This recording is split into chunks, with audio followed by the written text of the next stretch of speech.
মহান রাব্বুল আলামিন আল্লাহ পাকের প্রতি কৃতজ্ঞতা জ্ঞাপন করছি। আমি কৃতজ্ঞতা জ্ঞাপন করি আমাদের দলের চেয়ারম্যান এবং নবনির্বাচিত প্রধানমন্ত্রী 18 কোটি মানুষের আশা আকাঙ্ক্ষার প্রতি জনাব তারেক রহমানের প্রতি, আমার দলের প্রতি, আমার দলের কেন্দ্রীয় নেতৃত্বের প্রতি আমি অত্যন্ত দলের প্রতি কৃতজ্ঞ।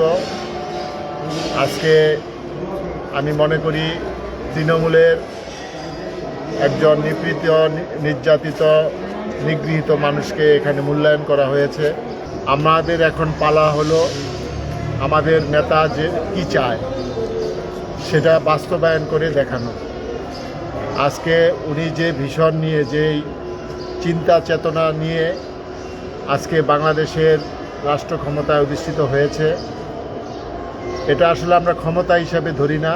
এটা হলো আমাদের দায়িত্ব, জনগণের প্রতি, সমাজের প্রতি, রাষ্ট্রের প্রতি দায়িত্ব। সেই রাষ্ট্রের প্রতি দায়িত্ব আমরা পালন করার ক্ষেত্রে আমাদের নেতা যে ইনস্ট্রাকশনগুলি দিয়েছে সেই ইনস্ট্রাকশন অনুযায়ী আমরা কাজ করে যাব ইনশাল্লাহ।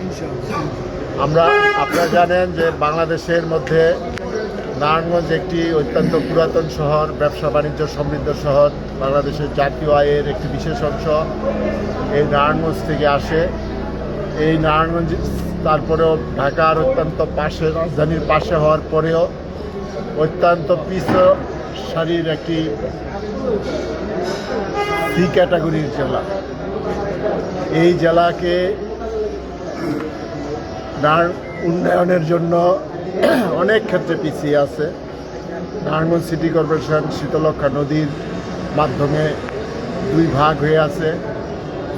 বন্দর ঘাট, নবীগঞ্জ ঘাট সহ বিভিন্ন ঘাটে গেলে বোঝা যায় যে নারায়ণগঞ্জের মানুষ এই নদী পারাপারের ক্ষেত্রে কত কষ্ট ভোগ করছে। আজকে নারায়ণগঞ্জ শহর একদম ধুলাবালির শহরে পরিণত হয়েছে। নারায়ণগঞ্জ শহর যানজটের শহরে পরিণত হয়েছে। এই অবস্থা থেকে আমি মনে করি পরিত্রাণ পাওয়া উচিত।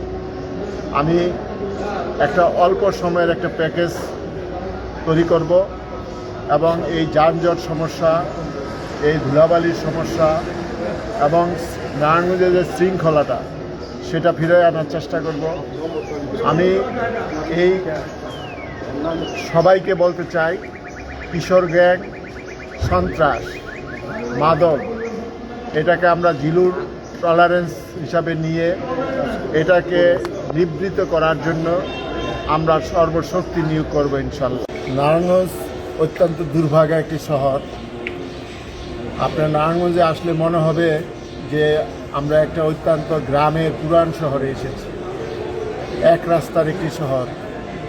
এই শহরের রাস্তাঘাটের কি অবস্থা সেটা আজকে দেখলে বোঝা যায়। মানুষ যানজটের জন্য কোথাও যেতে পারে না। তাই প্রথম সমস্যা হিসাবে আমি মনে করি যানজট সমস্যার সমাধান করতে হবে। আমাদের হকার সমস্যার সমাধান করতে হবে। রাস্তাঘাটকে আমরা উন্মুক্ত করে দিতে চাই।